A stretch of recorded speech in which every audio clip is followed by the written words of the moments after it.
အားလုံးပဲမင်္ဂလာပါရှင်ဒါလေးကကြတော့ပေါ့နော်ကလေးလက်စွပ်ကလေးတွေပေါ့နော်ဒါပေမဲ့လူကြီးဆိုလဲလက်တိုင်းသေးတဲ့ညီမလေးတွေဆိုရင်ဝတ်လို့ရတယ်သူကနည်းနည်းလေးသေးတယ်ဆိုရင်ပဲသေးလေးတော့မဟုတ်ပေါ့နော်နည်းနည်းလေးလဲစကားဆိုင်လေးလဲဝင်နေပေါ့နော်အဲ့ဒါလေးတွေဈေးနှုန်းလေးတွေပြောပြပေးပါမယ်နော်ဒီဟာလေးနှစ်ခုဆိုလို့ရှိရင်ပေါ့နော်သူကအပေါ်မှာဘောလုံးသီးလေးတစ်လုံးပါတယ်ပြီးနောက်မှာလည်းကနုတ်ကလေးပါတယ်ပေါ့နော်ဒါလေးဆိုလို့ရှိရင်4သိန်းနဲ့4,900မှာသူက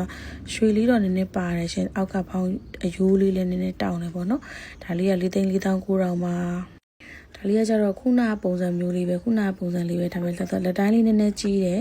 ရွှေချင်းလေးမတိမသားလေးနည်းနည်းလေးပိုတယ်ပေါ့နော်အဲ့ဒါလေးပါသူလေးကကျတော့4,600နဲ့3,000မှာသူလေးကကြတော့ကျယ်လေးပေါ့နော်အဲ့ဒါလေးကျယ်လေးနဲ့ပြီးနောက်မှလည်းတော့အသေးပုံစံမျိုးလေးကနုတ်ကလေးနဲ့ပါတယ်ပေါ့နော်သူခွင်းရိုးလေးတော့တောင်းပါတယ်ကျယ်လေးပေါ့နော်ဒါလေးကကြတော့4,800နဲ့9,000မှာ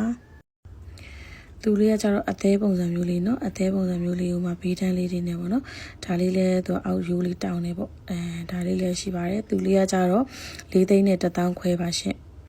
သူလေးလည်းလက်တိုင်းသေးသေးလေးတွေရပဲပေါ့နော်ပုံစံလေးလည်းမတူပေါ့တစ်မျိုးလေးပေါ့အဲ့ဒါလေးကကြတော့သူလေးလည်း4သိန်းနဲ့1,000ခွဲပါပဲရှင်